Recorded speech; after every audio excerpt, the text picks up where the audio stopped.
Welcome to Chronicles of Faith Bible Short Stories. Today, we trace the incredible lineage of the lion. It's a story that spans millennia, beginning with a flawed man named Judah, passing through Israel's greatest king, and culminating at the very throne of eternity. Our story begins not in a palace, but with the words of a dying father, Jacob, spoken over his fourth son. It's a prophecy, a divine promise whispered into the dust that would one day shake the heavens. As Jacob gathered his sons, he looked at Judah and declared, "Judah, your brothers shall praise you. Your hand shall be on the neck of your enemies. Your father's sons shall bow down before you. Judah is a lion's cub. From to prey, my son, you have gone up." He stooped down. He crouched as a lion and as a lioness. Who dares rouse him? Imagine the scene. Judah, a man far from perfect, is now being compared to a lion in image of strength, royalty, and untamed power. But the prophecy goes deeper. Jacob continues, "The scepter shall not depart from Judah, nor the ruler's staff from between his feet, until tribute comes to him, and to him shall be the obedience of the peoples."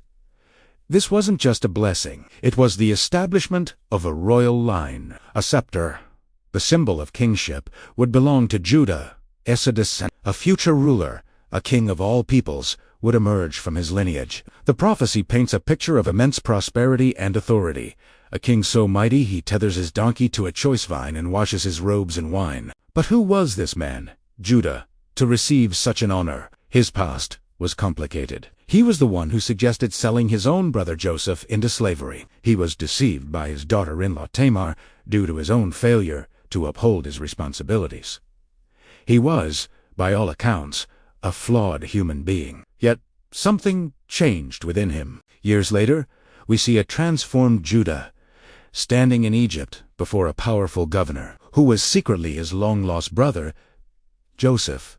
Judah's character shines through. Fearing for his youngest brother Benjamin's life and the well-being of his elderly father, Judah steps forward. He says, "Oh, my lord, please let your servant speak." He recounts the promise he made to his father, Jacob. "For your servant became a pledge of safety for the boy to my father, saying, 'If I do not bring him back to you, then I shall bear the blame before my father all my life.'" And then, in an act of profound self-sacrifice, he offers himself in Benjamin's place. "Now therefore, please let your servant remain instead of the boy as a servant to my lord, and let the boy go back with his brothers. For how can I go back to my father if the boy is not with me? I fear to see the evil that would find my father." This was not the same selfish Judah who sold his brother. This was a man willing to lay down his own life and freedom for his family. This selfless love, this willingness to stand in the gap, was the mark of a true leader,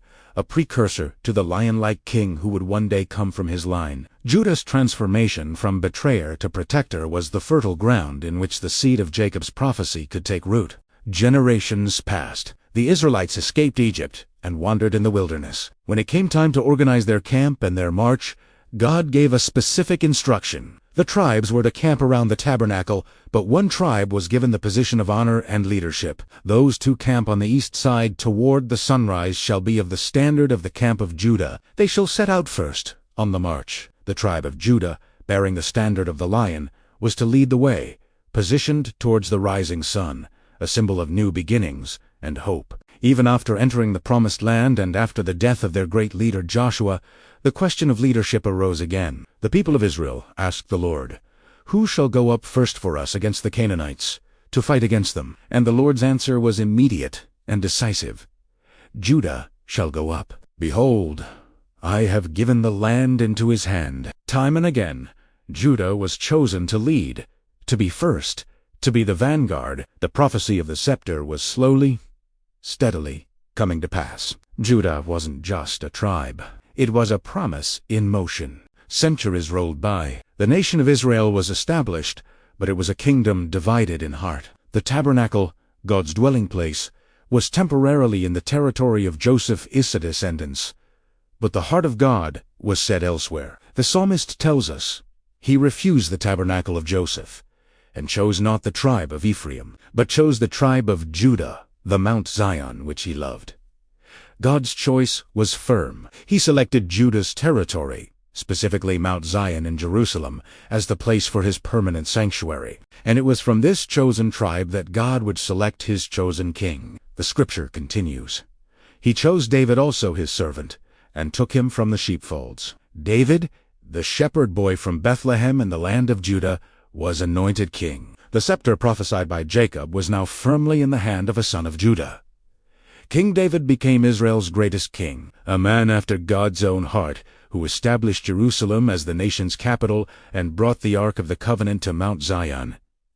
The lion's roar was growing louder, yet even David was just a foreshadowing. The ultimate fulfillment of Jacob's prophecy pointed to someone far greater. The prophet Micah, speaking centuries after David, looked to the same small town and declared, "But you, O Bethlehem Ephratah, who are too little to be among the clans of Judah, from you shall come forth for me one who is to be ruler in Israel, whose coming forth is from of old, from ancient days, a ruler, born in David's city, from the tribe of Judah, but whose origins were not just from David, but from eternity itself." The promise was stretching beyond earthly kingship to something divine. This brings us to the final, breathtaking scene. We journey to the throne room of heaven itself through the eyes of the Apostle John in the book of Revelation. John sees a scroll in the right hand of God, a scroll sealed with 7 seals, containing the destiny of all creation. A mighty angel cries out,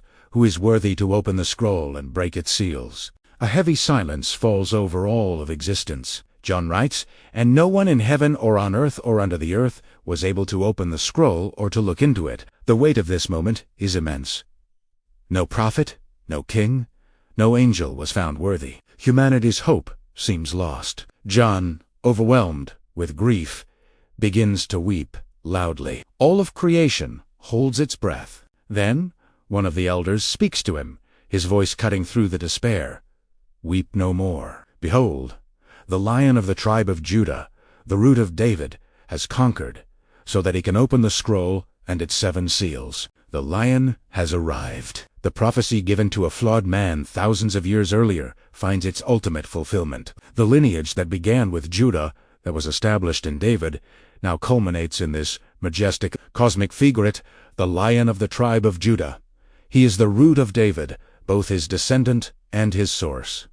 He is the one who has conquered sin, death, and the grave. He alone is worthy. From a father's blessing to a shepherd king, to the very throne of heaven, the story of Judah's lion is a testament to God's unfolding plan. It's a promise kept across ages, a story of redemption, leadership, and ultimate victory. The Lion of Judah has conquered, and he reigns forever. Thank you for joining us on Chronicles of Faith. If this story has inspired you, please like, share, and subscribe for more short stories from the Bible.